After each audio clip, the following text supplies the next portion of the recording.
Students, this is video number 7 of circular motion. In this video, I am going to cover three minor topics: centrifugal force, bending of a cyclist and rotating bowl. Bending of cyclist जो आपका एक topic है वो उसी से बहुत ज़्यादा related है जो हमने इससे पहले पढ़ा, जिसमें हमने बैंकिंग ऑफ रोड्स पढ़ा। अब बैंकिंग ऑफ रोड्स में फ्रिक्शन का एक इंपॉर्टेंट रोल होता था, लेकिन इसमें हम क्या बोलते हैं कि साइक्लिस्ट में फ्रिक्शन आपको इतनी ज़्यादा नहीं कंट्रोल कर सकती, उसके कुछ टायर्स का स्ट्रक्चर और उसकी फ्रिक्शन के कारण।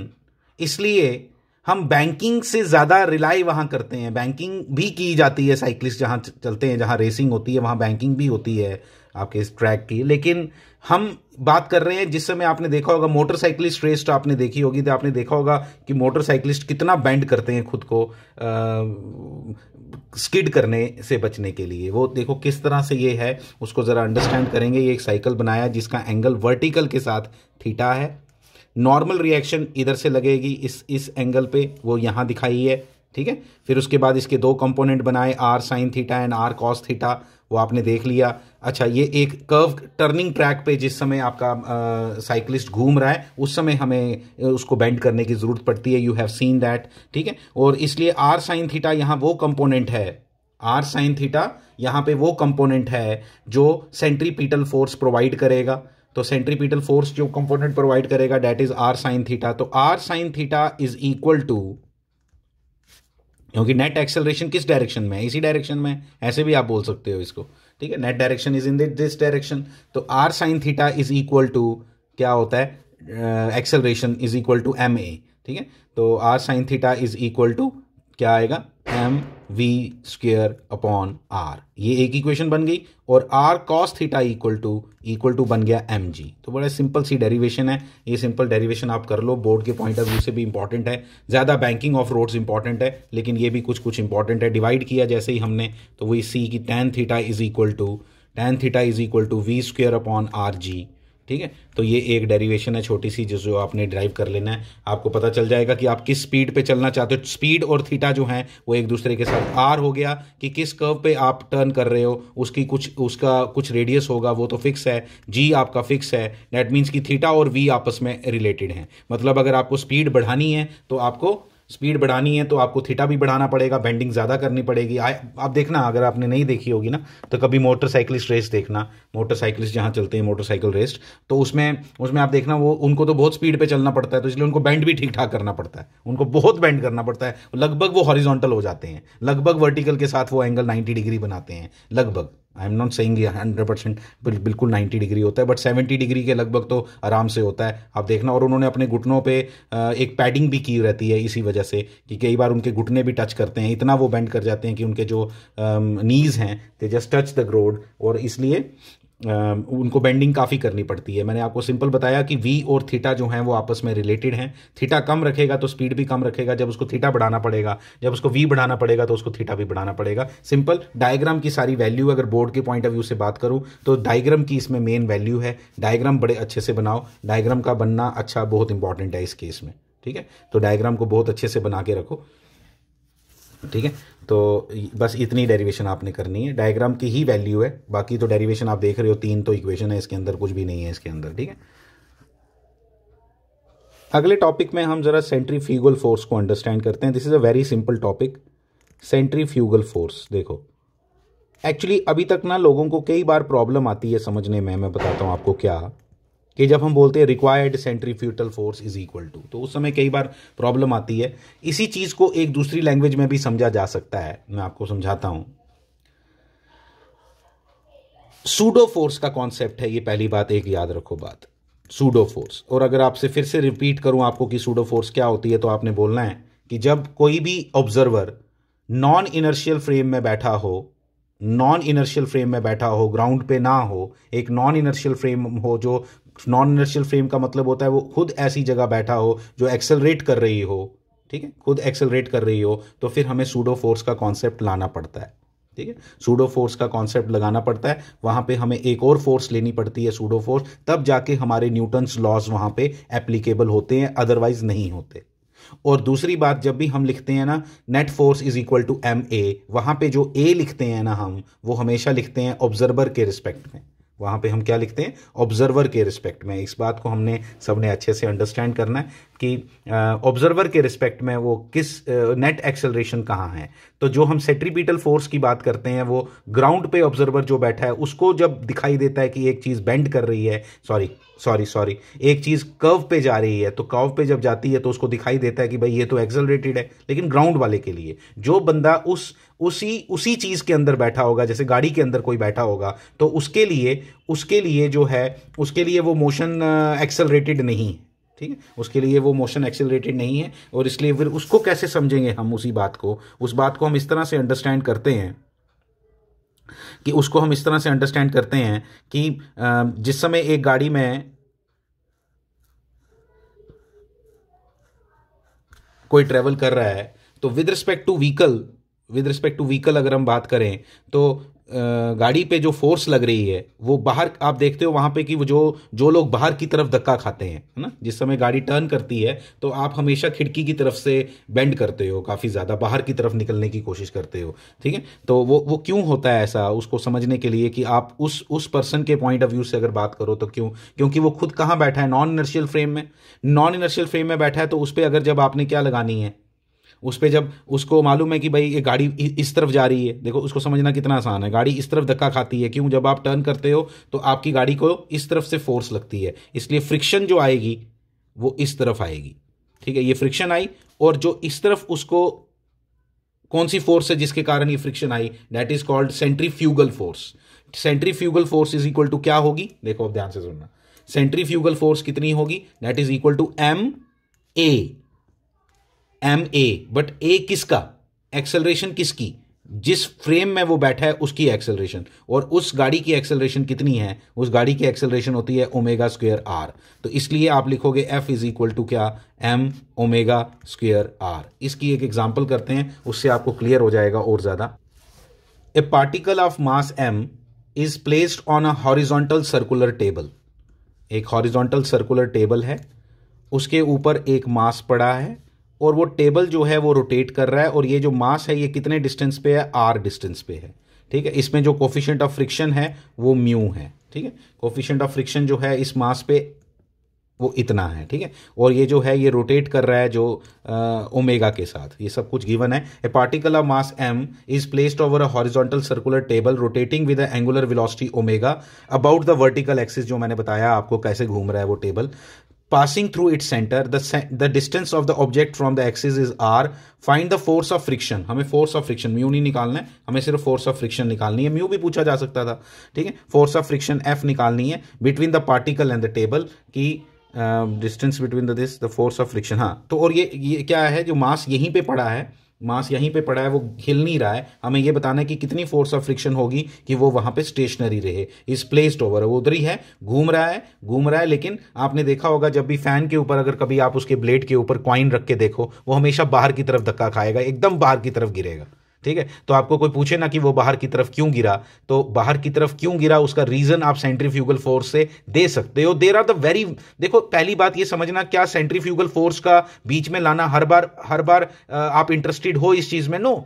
हमने पिछली बार भी जब सूडो फोर्स पढ़ी थी तो हमने बताया था, मैंने आपको, कि आप एक ही क्वेश्चन को दो मेथड से भी कर सकते हो। हमने किया था ऐसा कि हम सूडो फोर्स का कॉन्सेप्ट भी लगा सकते हैं और बिना सूडो फोर्स के कॉन्सेप्ट को यूज किए हुए भी कर सकते हैं। हम with respect to the observer sitting on the ground भी कर सकते हैं, और with respect to the observer sitting on the non inertial frame के हिसाब से भी कर सकते हैं। तो इसलिए आपकी मर्जी है उसको कैसे अंडरस्टैंड करना है आपने। जैसे अगर मास यहां पे है, अगर मैंने इसको दूसरी लैंग्वेज में देखना है तो मैं इसको देखूंगा कि यहां पे I will say friction will provide because this mass will is tending to move outside. ये मास यहां बाहर की तरफ जाना चाहता है, इसलिए फ्रिक्शन यहां लगेगी अंदर की तरफ, जिसने इसको क्या किया, जिसकी वजह से ये यहां पे, आप ऐसे बोलो कि यहां पे अगर ये मास घूम रहा है और ग्राउंड पे बैठा हुआ बंदा, ध्यान से सुनो अब ये इंटरेस्टिंग है, यहां ग्राउंड पे बैठा हुआ बंदा उसको देख रहा है कि भाई मास तो यहां स्टेशनरी है, ठीक है, मास तो यहां स्टेशनरी है, और सॉरी मास तो जहां पे घूम रहा है, सॉरी मास तो यहां पे घूम रहा है, तो मास घूम रहा है तो वो क्या बोलेगा, वो बोलेगा ग्राउंड पे बैठा हुआ बंदा बोलेगा भाई घूम रहा है ना, तो पक्का इसको कोई सेंट्रीपिटल फोर्स दे रहा है। तो फिर हम मुझे बताओ इस मास के ऊपर ऐसी कौन सी फोर्स है जो उसको रिक्वायर्ड सेंट्रीपिटल फोर्स प्रोवाइड करेगी? That is friction, that is friction. तो आप ऐसे बोल सकते हो, और उस लैंग्वेज में भी आप इसी क्वेश्चन को वैसे लिखोगे, क्या लिखोगे? The friction will provide the necessary centripetal force and I will say that will be equal to this much. हो गया आंसर, सिंपल, ऐसे भी बोल सकते हो। और दूसरी लैंग्वेज में आप क्या बोलोगे कि भाई इस मास के ऊपर जो फोर्सेस लग रही हैं वो कौन सी हैं? एक mg नीचे की तरफ, ध्यान देना प्लीज। और अब यहां पे एक चींटी बैठी है, उसके रिस्पेक्ट में आपने इसको एनालाइज करना है, प्लीज जरा ध्यान देना इस बात पे। और ये आ गया n, ठीक है। अब ये जो चींटी बैठी है उसके लिए तो ये मास स्टेशनरी है भाई, उसके लिए मास स्टेशनरी है, उसके लिए तो नेट एक्सेलरेशन कुछ भी नहीं है, उसके लिए तो नेट एक्सेलरेशन 0 है। लेकिन जो चींटी बैठी है वो नॉन इनर्शियल फ्रेम पे बैठी है, और उधर से एनालाइज करने के लिए I have to show the pseudo force. तो सूडो फोर्स कहां आएगी? इधर की तरफ आएगी। क्यों इधर की तरफ क्यों आएगी? क्योंकि इस मास पे जो इधर ही बैठा है तो उसके ऊपर जो फोर्स लग रही है वो कैसी लग रही है? सेंटर की तरफ। तो सेंटर से उल्टी तरफ जाएगा क्या?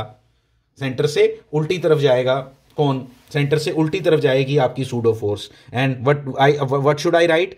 m, ध्यान देना please, m into centripetal m into acceleration of the non inertial frame. Frame का एक्सेलरेशन लेना होता है, और फ्रेम का एक्सेलरेशन कितना है? Omega square r।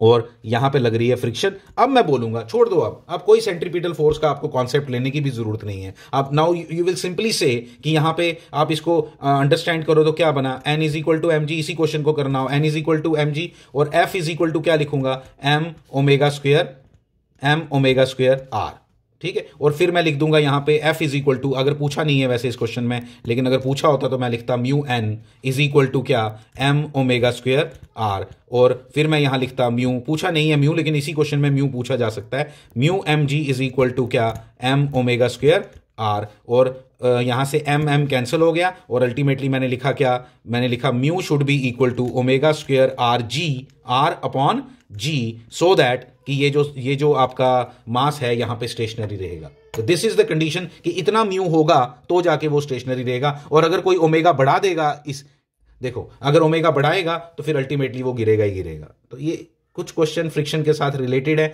अब जैसे इस तरह का क्वेश्चन था, इसमें अगर आप सूडो फोर्स से इस क्वेश्चन को अंडरस्टैंड करने की कोशिश करोगे तो इट वुड बी बेटर। तो कुछ लोग सेंट्रीफ्यूगल फोर्स का कॉन्सेप्ट लगा के क्वेश्चन को करने की कोशिश करते हैं, और कुछ उसके बिना करने की कोशिश, उसके बिना भी कर सकते हैं। जो उसके बिना करेगा वो बोलेगा ग्राउंड में बैठा हूं तो मास चल रहा है तो भाई वो चल रहा है तो उसको सेंट्रीपिटल एक्सेलरेशन दिखाई दे रही है, तो सेंट्रीपिटल एक्सेलरेशन दिखाई दे रही है, फिर उसकी फ्री बॉडी डायग्राम कैसी बनेगी? ग्राउंड रेफरेंस में अगर मैं बात करूं तो इसकी फ्री बॉडी डायग्राम ऐसी बनेगी। देखो जरा प्लीज अच्छे से समझना इस बात को, ये कंफ्यूजिंग कॉन्सेप्ट है थोड़ा सा, ठीक है। कि ये ऐसा है, दिस इज mg, मैं this is mg, this is n, और मैं क्या बोल रहा हूं? देखो ये f, फ्रिक्शन तो है ही है ना, फ्रिक्शन तो लगेगी, तो हमने ये f बना दिया, ठीक है। ये हमारे को सारी दिख गई। अब ये दिखने के बाद मैंने क्या बोला? जैसे ये दिखा तो मुझे मालूम है यार कि ये घूमने वाली चीज तो इधर, एक्सेलरेशन नेट तो इधर ही है। ऐसे नहीं, कैसे बनाते थे हम? ऐसे ऊपर करके ए बनाते थे, याद है आपको? ठीक है, वर्टिकल डायरेक्शन में कोई एक्सेलरेशन है नहीं है तो हम लिख देते थे ऐसे करते थे ना क्वेश्चंस हम लॉज ऑफ मोशन में, और यहां लिखते थे एक्सेलरेशन जिस डायरेक्शन में, उस डायरेक्शन में नेट फोर्स कितनी है, वहां तो एफ ही है, इक्वल टू क्या? एम ए, इक्वल टू क्या? M A. तो एम कितना और ए कितना? ए हमें मालूम है कितना है। इस डायरेक्शन में जो एक्सेलरेशन होती है उसके ऊपर वो पूरी कहानी हमने पढ़ ली, तो ओमेगा स्क्वायर आर। तो बस वही इक्वेशंस आई जो हमने वहां पे लिखी थी, सिर्फ अंडरस्टैंडिंग का तरीका अलग है। ये एक्सेलरेशन किसको दिखाई दे रही है? ये एक्सेलरेशन दिखाई दे रही है इनर्शियल फ्रेम वाले को, ग्राउंड पे बैठे हुए बंदे को, ठीक है। और जब मैं ऐसे बनाऊंगा एन, अब ये उसी डिस्क के ऊपर बैठा हुआ बंदा, रोटेटिंग डिस्क या रोटेटिंग टेबल के ऊपर बैठा बंदा वो देख रहा है, तो वो कह रहा है तो भाई ये स्टेशनरी है, लेकिन वो बैठा गलत जगह हुआ है, इसलिए वो तो न्यूटन लॉ के लायक नहीं है लगाने के, तो लगाना चाहता है वो, तो उसको क्या बनानी पड़ेगी? Pseudo force. सूडो फोर्स कहां लगती है? एक्सेलरेशन से उल्टी, जहां पे उसकी खुद की एक्सेलरेशन है, उसकी एक्सेलरेशन खुद की कहां है? सेंटर की तरफ, तो इसलिए अपोजिट टू द सेंटर। तो क्या बन गया? M omega square R, M ए, ठीक है, ये एक इसका है ये, और इसको बोलते हैं हम सेंट्रीफ्यूगल फोर्स, इसको बोलते हैं सेंट्रीफ्यूगल फोर्स। इसलिए आप लोगों ने समझना है कि सेंट्रीफ्यूगल फोर्स क्या है। It is a pseudo force when a person is sitting in a non inertial frame, तो उसको सूडो फोर्स लगानी पड़ेगी अपने एनालिसिस को करने के लिए। तो जो नॉन इनर्शियल फ्रेम में बैठा हुआ बंदा अगर किसी मोशन को दिखाई दे रही है उसको, तो इसका मतलब होगा कि उसको ये लगानी पड़ेगी, और उसको हम बोलेंगे कि ये भाई सेंट्रीफ्यूगल फोर्स, तो उसी को दिखाई देगी। एक ग्राउंड रेफरेंस पे बैठा हुआ बंदा, उसको सेंट्रीफ्यूगल फोर्स नहीं दिखाई देगी। तो हम इस तरह की चर्चा और भी बड़ी बार करेंगे, तो आपको इसमें घबराने की कोई ज़रूरत नहीं है, ठीक है। तो हम इसको डिस्कस करेंगे। मुझे मालूम है ये एक बार अंडरस्टैंडिंग में थोड़ी डिफिकल्टी आ सकती है, ठीक है। तो अभी तक जब हम बोल रहे थे ना रिक्वायर्ड सेंट्रीपिटल फोर्स कौन प्रोवाइड करेगा, तो वो कहानी खत्म कर देती है सेंट्रीफ्यूगल फोर्स, वो चीज़ को खत्म कर देता है वो, ठीक है। तो ये अंडरस्टैंडिंग इस तरह से। अब यहां पे हम क्या बोलेंगे, यहां पे तो ये ऑब्जेक्ट स्टेशनरी है, इट इज इन इक्विलिब्रियम। यहां पे क्योंकि जो बंदा नॉन इनर्शियल फ्रेम में उसी डिस्क के ऊपर बैठा है, उसको तो कुछ भी, उसके लिए तो वो मास स्टेशनरी है, उसके लिए स्टेशनरी है, इक्विलिब्रियम में है। दैट मींस कि हॉरिजॉन्टल डायरेक्शन में भी कोई एक्सेलरेशन नहीं और वर्टिकल डायरेक्शन में भी कोई एक्सेलरेशन नहीं, लेकिन इक्वेशंस वही बनी जो हमारी पहले बनी थी। तो this is the interesting concept जो आपको समझना था, इसीलिए मैंने आपको बार बार बताया। देखो नेक्स्ट क्वेश्चन है, इसका नाम है रोटेटिंग बाउल। मैंने लिखा हुआ है, अब मैंने इधर दोबारा नहीं लिखा। इस रोटेटिंग बाउल में ना यहां पे एक मास है, आप फील भी कर सकते हो इसको, तो आपको अब ये एक मास है और इस बाउल को हम घुमा रहे हैं कुछ एंगुलर वेलोसिटी के साथ, इस बाउल को हम घुमा रहे हैं। जब हम इसको किसी पर्टिकुलर एंगुलर वेलोसिटी के साथ जब इसको घुमाएंगे ना, तो ये मास एक सर्कल यहीं पे घूमेगा, यहां, ठीक है। एक सर्कल ये है ऊपर, बाउल के ऊपर वाला, लेकिन ये जब बाउल घूमेगा तो यहां घूमेगा। और एग्जामिनर कहता है कि इसका ना, ये जो मैं बोल रहा हूं ना, तो ये लिखो अपने पास कि क्या क्या है इसमें कहानी। कि वो कहता है ये एंगल थीटा इधर ये बना रहा है मास इसके साथ और घूम रहा है, देख रहे हो आप, एंगल थीटा बना रहा है और घूम रहा है।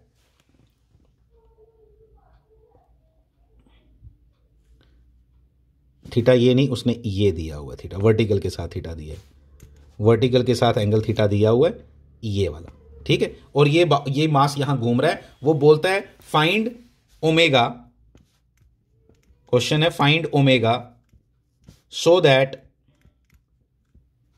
दिस मास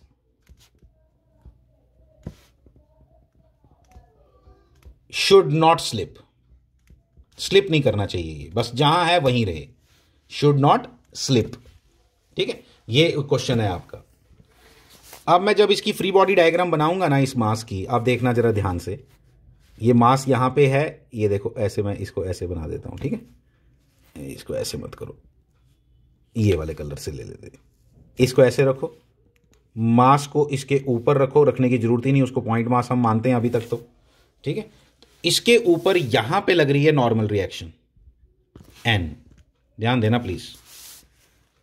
ये आ गया आपका mg, ये हो गया mg,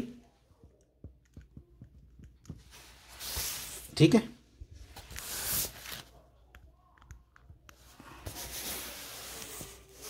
अच्छा, जो ये मास, इसका जो रेडियस है वो r गिवन है आपको, बाउल का रेडियस r गिवन है। लेकिन जो बाउल का रेडियस r गिवन है ना, यहां पे सबसे इंटरेस्टिंग बात जो है, लेकिन आपके ये जिस सर्कल में ये मास घूम रहा है उसका रेडियस स्मॉल r है। और मैं रिलेशन लिख रहा हूं, आप ध्यान देना, आपको आना चाहिए लिखना, r is equal to r sine theta है। आप खुद देखो कैसे, r is equal to r sine theta है, ये रिलेशन आपको गिवन है, ठीक है। अब जैसे ही आपने ये थीटा देखा ना, आप एक चीज नोट करो,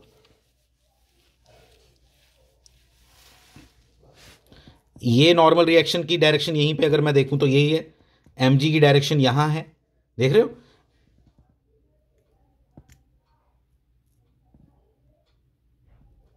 ये भी थीटा होगा, ये भी थीटा होगा। देखो आप ध्यान से, एंगल्स आप निकालने की प्रैक्टिस करो, आप एंगल्स नहीं मैं बार बार बता सकता हूं, ठीक है। ये थीटा आ गया, फिर और क्या है यहां, और कुछ नहीं, और कुछ भी नहीं है। ठीक है, तो यहां पे मैं क्या करूंगा, सबसे पहली चीज ये लिखूंगा, मुझे सामने सामने दिखाई दे रहा है एन कॉस थीटा, एन के दो कंपोनेंट आए, N cos theta equal to M G. Ground frame में बैठा हुआ बंदा, पहले ग्राउंड फ्रेम में देख लो, ग्राउंड फ्रेम में बैठा हुआ बंदा बोलेगा कि भाई ये तो मास घूम रहा है। ग्राउंड फ्रेम में बैठा हुआ बंदा बोलेगा ये मास घूम रहा है, और जब वो मास घूमता हुआ देखेगा तो वो बोलेगा भाई कि इसकी नेट एक्सेलरेशन तो सेंटर की तरफ है। कौन से सेंटर की तरफ? जिस जिस सर्कल में वो घूम रहा है। आप याद करो डायनामिक्स ऑफ सर्कुलर मोशन में मैंने आपको चीजें बताई थी कि आपको सबसे पहले identify the circle, circle identify किया, उसका रेडियस फाइंड करो, रेडियस फाइंड कर लिया, R is equal to capital R sine theta. तो अब इस डायरेक्शन में, इस डायरेक्शन में उसका, इस डायरेक्शन में उसका ये है, इस डायरेक्शन में उसकी एक्सेलरेशन है। ठीक है, तो क्या इस डायरेक्शन में कोई नेट फोर्स है हमारी? है, बिल्कुल है। इस डायरेक्शन में नेट फोर्स है, N sine theta equal to M omega square R. ठीक है, इस बात को ऐसे बोला जा सकता है या दूसरी लैंग्वेज में बोला जा सकता है, इसके दो कंपोनेंट, एक एन कॉस थीटा और एक एन साइन थीटा। अब ये उसके दूसरे रेफरेंस में देखो, एन साइन थीटा, और एक आ गया यहां पे, ये क्या लगा, ये सूडो फोर्स लगा रहा हूं, पता किसके लिए? जो बंदा इसी सर्कल में इसके साथ घूम रहा है। ठीक है, जो इसके साथ घूम रहा है, तो इसी सर्कल में, इसी मास के, मान लो इसी मास के ऊपर बैठा हुआ है, इसी मास के ऊपर बैठा हुआ है, तो वो खुद क्या हुआ? स्टेशनरी। वो खुद क्या, उसके लिए मास क्या हुआ? स्टेशनरी। उसके लिए मास स्टेशनरी हुआ, लेकिन उसको क्या लगानी पड़ेगी एनालिसिस के लिए? Pseudo force. और वो सूडो फोर्स कितनी होगी? एम इंटू ए किसका? उसका खुद का, उसका खुद का, उस ऑब्जर्वर का, उस फ्रेम का। ये बना, तब भी इक्वेशंस यही बनती हैं। तो ये होगी सेंट्रीफ्यूगल फोर्स। अगर ऐसे देखना है तो ये होगी सेंट्रीफ्यूगल फोर्स, उसके लिए ये मास स्टेशनरी है। प्लीज अब इस बात को समझना, ये होगी सेंट्रीफ्यूगल फोर्स। ठीक है, ऐसे इस बातों को समझने के सिर्फ तरीके अलग अलग हैं, कोई नई चीज नहीं है सेंट्रीफ्यूगल फोर्स। ठीक है, तो ये आ गया आपकी इक्वेशन, इधर से आपका निकल गया क्या, ये फिर से वही इक्वेशन आती है, डिवाइड करो तो tan थीटा बन जाएगा, tan theta is equal to क्या बन जाएगा? Omega square R upon G. ठीक है, n is equal to omega square R by G, theta, tan theta equal to, मैं लिखता हूं इसको अच्छे से, देखो ये लिख दिया tan theta equal to omega, और इक्वेशन से फिर मैंने tan थीटा को लिख दिया sin theta upon cos theta. वो क्यों लिखा? क्योंकि मुझे स्मॉल r पता है कि equal to capital R sin theta है, where r is the radius of the bowl, याद रखना। और स्मॉल r क्या है? जिस मास जो घूमेगा वो स्मॉल r रेडियस में घूम रहा है, नीचे कहीं, बीच में कहीं। ठीक है, तो ये आ गया आपका omega square R sine theta. Sine theta कटने के कारण अल्टीमेटली आपका ओमेगा जो बन रहा है वो बन जाता है, ओमेगा जो बनेगा वो बनेगा G upon R cos theta का under root. Omega equal to बना, देखना प्लीज, अब ओमेगा को अगर इस बाउल को तुमने घुमाना है, ठीक है, इसमें तो इतनी स्पीड के साथ उसको घुमाना पड़ेगा। ओमेगा इक्वल टू कितने के साथ? Omega equal to G upon R cos theta under root, G upon R cos theta under root. इतनी स्पीड से उसको घुमाओगे तो ये बाउल क्या होगा? उस पर्टिकुलर जगह घूमता रहेगा, बिना किसके?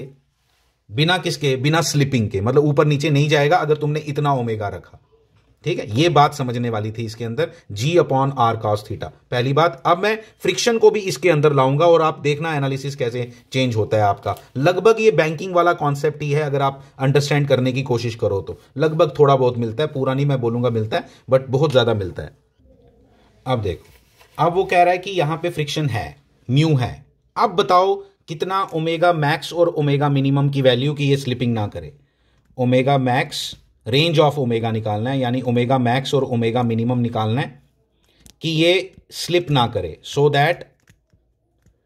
That mass does not slip. ठीक है, इसके लिए अब निकालना है, लेकिन अब फ्रिक्शन प्रेजेंट है। फ्रिक्शन प्रेजेंट होने के कारण दो वैल्यूज आएंगी। वो क्यों दो वैल्यूज आएंगी मैं आपको समझाता हूं। अभी आपने ओमेगा की वैल्यू निकाली थी, रिक्वायर्ड ओमेगा, मतलब इतना ओमेगा होगा बिना फ्रिक्शन के। क्या था वो?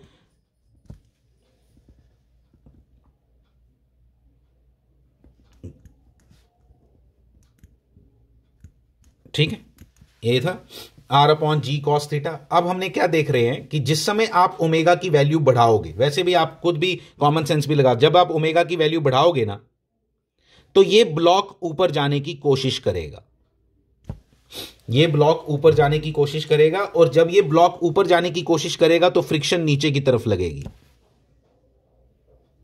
ठीक है। और जब आपकी वैल्यू ओमेगा की इस वैल्यू से कम होगी तो ये नीचे आने की कोशिश करेगा, नीचे की तरफ, ग्रेविटी के कारण नीचे तो आएगा ही। जब आपके ओमेगा की वैल्यू, ध्यान देना, ओमेगा की वैल्यू इस वैल्यू से कम होगी तो ये थीटा बढ़ने की कोशिश करेगा, यानी ये ऊपर जाएगा और ये नीचे आएगा, ठीक है। इसी बेसिस पे इसके दो क्या निकलते हैं, ओमेगा मैक्सिमम और ओमेगा मिनिमम, फ्रिक्शन को कंसिडर करके, क्योंकि फ्रिक्शन ने अपनी डायरेक्शन चेंज करनी है अकॉर्डिंग टू, तो मैं इसके दो कंडीशंस बन।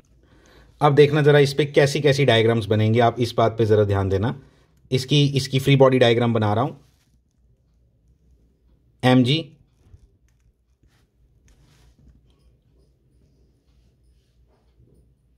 एन फ्रिक्शन एफ, बिल्कुल टेंजेंट चलेगी फ्रिक्शन, फ्रिक्शन बिल्कुल इधर होगी, देखो मैं बना ऊपर रहा हूं लेकिन एक्चुअली फ्रिक्शन बिल्कुल इसके इधर जाएगी, इधर, ठीक है। फ्रिक्शन, ठीक है, ये फ्रिक्शन इधर आई, एन इधर आया,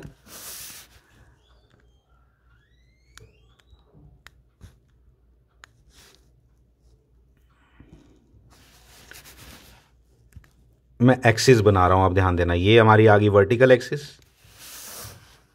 ये आ गई हमारी हॉरिजॉन्टल एक्सिस, ये बन गया थीटा, ये भी है थीटा। आप याद करना बैंकिंग में भी बिल्कुल सेम डायग्राम बनी है, बिल्कुल सेम डायग्राम बनी है, थीटा, ये भी थीटा। प्लीज जरा इस चीज को अच्छे से देख लेना कि कैसे कैसे बनाया है। आप देख सकते हो यहां पे जो हमने लिखा है, इसको अच्छे से अंडरस्टैंड करो, बिल्कुल बैंकिंग वाले रिजल्ट्स हैं जो हमने बैंकिंग में निकाले थे, कोई भी डिफरेंट नहीं है इसके अंदर। हमने लिया कि ओमेगा ग्रेटर देन, ये देखो कंडीशन ये लिखी है मैंने, omega greater than under root of R upon G cos theta. जब ओमेगा बड़ा होगा इससे, ठीक है, तो क्या होगा, ये जो ब्लॉक है एम मास का, ये ऊपर जाने की कोशिश करेगा, यानी कि थीटा बढ़ने की कोशिश करेगा। थीटा बढ़ने की कोशिश करेगा तो फ्रिक्शन देखो मैंने कहां लगाई है, फ्रिक्शन इंटरेस्टिंग है जो देखने वाली है, यहां फ्रिक्शन देखो कैसे लगाई है। एन कहां बनता है, एन जैसे बनाया आप देखो ध्यान से, एम जी भी देखो, येलो कलर की मैंने एक्सिस बना के रखी हैं। एम ओमेगा स्क्वायर आर जो आपको नजर आ रहा है, ये मैंने क्या बनाया इस बार मैंने सेंट्रीफ्यूगल फोर्स दिखाई है। जो नहीं दिखाना चाहता सेंट्रीफ्यूगल फोर्स, वो बोलेगा कि जो फोर्सेस इस डायरेक्शन में हैं, सेंटर की तरफ, यस दिस इज सेंटर। किसका सेंटर, ये उसका सेंटर है जिस जिस जिस सर्कल में ये मास घूम रहा है, जिस सर्कल में ये मास घूम रहा है उसका सेंटर, बाउल का सेंटर नहीं, बाउल के सर्कल का सेंटर तो इधर है। तो इसलिए ये आ गया एम ओमेगा स्क्वायर आर। तो यहां से हम जब इक्वेशंस लिखेंगे, ये इक्वेशंस बिल्कुल सेम बनी है जो इक्वेशंस हमने बैंकिंग में लिखी थी। F is equal to mu N, F is equal to mu N डालोगे तो डिवाइड करोगे दोनों इक्वेशंस को तो एन एन कैंसिल हो जाता है। आप बिल्कुल रेफर करो उस बैंकिंग वाले केस को, तो बिल्कुल सेम इक्वेशंस हैं, इसमें कोई डिफरेंट नहीं है। बस वहां पे हम M V square upon R लिख रहे थे, लेकिन यहां पे हमने एम ओमेगा स्क्वायर आर लिखा है, एम ओमेगा स्क्वायर आर लिखा है। तो ये केस वो था जब omega greater than R under root R by cos theta था। अब हम नेक्स्ट केस करते हैं, इसको डिराइव कर लेना आप, इधर से हमारे को ओमेगा मैक्स मिलेगा, फॉर ओमेगा मैक्स, ये जो किया हमने this is for omega max.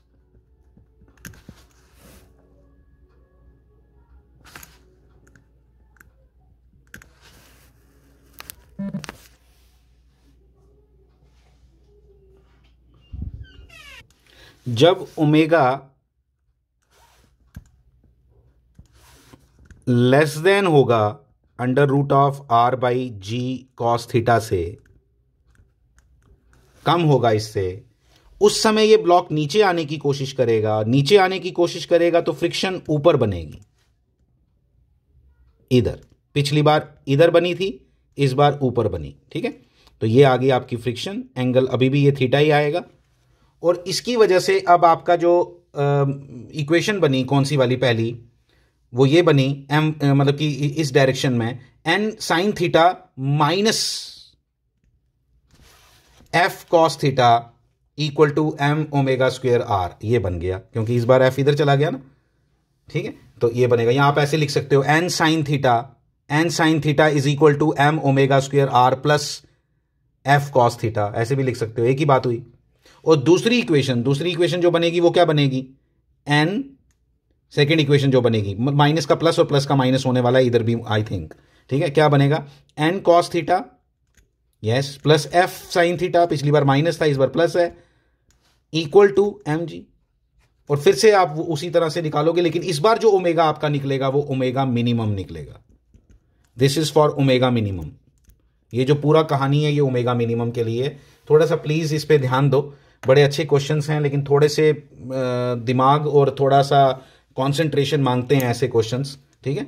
तो इन पे ध्यान दो, अल्टीमेटली सेम चीज़ें हैं लेकिन थोड़ा टाइम लगेगा आपको इन सब चीज़ों को अंडरस्टैंड करने के लिए। आई एग्री विद दिस, लेकिन बहुत अच्छे से इन सब चीज़ों को सीखो तो आपको मज़ा आएगा ये सब करने का, ठीक है। डिफ़िकल्टीज़ होंगी तो मैं ज़रूर लूँगा। Thank you very much.